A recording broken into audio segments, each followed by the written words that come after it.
It's not about motivation. Winners need discipline. Wake up and win today. Discipline comes from within. Tony Bell, you said if the price was right, you'd be willing to box Carter Froch. Now, I think you've said in the past that of like any boxers you've worked with, if there was any two you could have back you in the streets, it'd be those two. But who would win? Bloody hell, that's a war, that is. No. I don't know, weight, like, what weight would it be at? Because Tony's a big lad, although he looked really well tonight. Could they do, mind you, Carl's probably 14 stone now, he's a big lump and all. Do you know what? I hate ex-fighters coming back. That's a fucking great fight.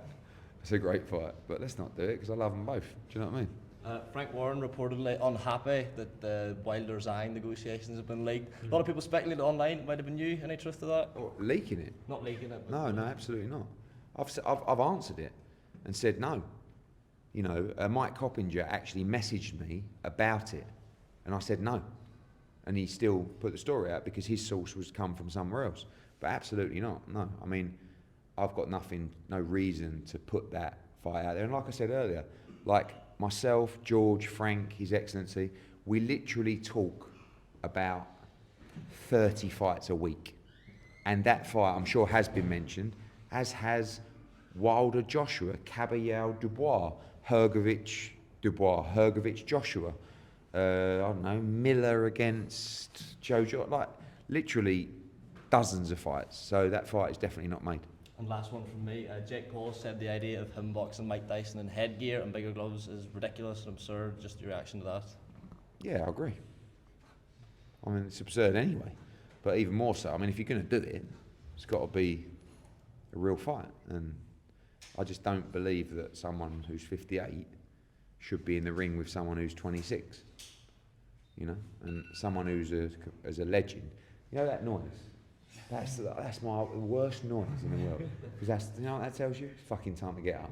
You know, I hate that a lot. Eddie, the IBF ordered Beatrice Ferreira and Yanina Lascano for the IBF lightweight title. Any chance that will be moving forward quickly? That fight will happen before the end of April, and we'll announce it next week.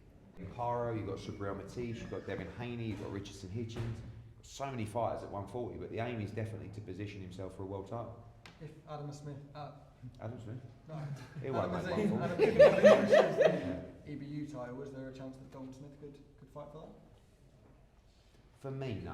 Like, I think the only way we go back down to that level is to fight Adam Smith, because that is a big fight, and we want that fight, and we really fancy it. We think we win comfortably. So, yeah, I think we'll just have to wait for them to vacate, and we'll see what fight can be made. I think to fight a European guy that no one's ever heard of, after that, it's just a step back. So the only way we go back to that level, I think, is for Adam Zane.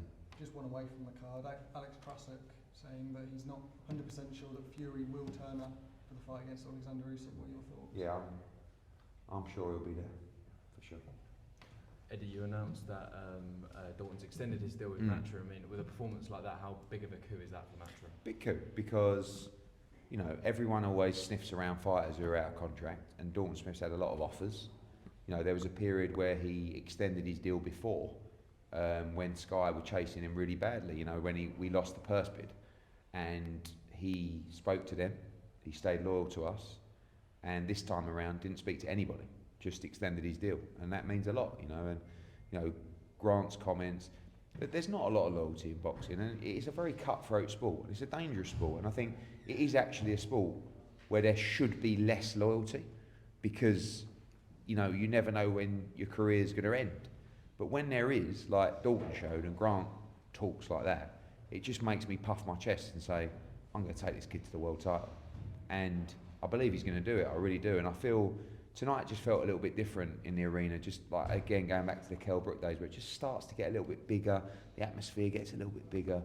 You know, I've seen lately that because the fight starts so early, fighters are selling 200, 300, 400 tickets.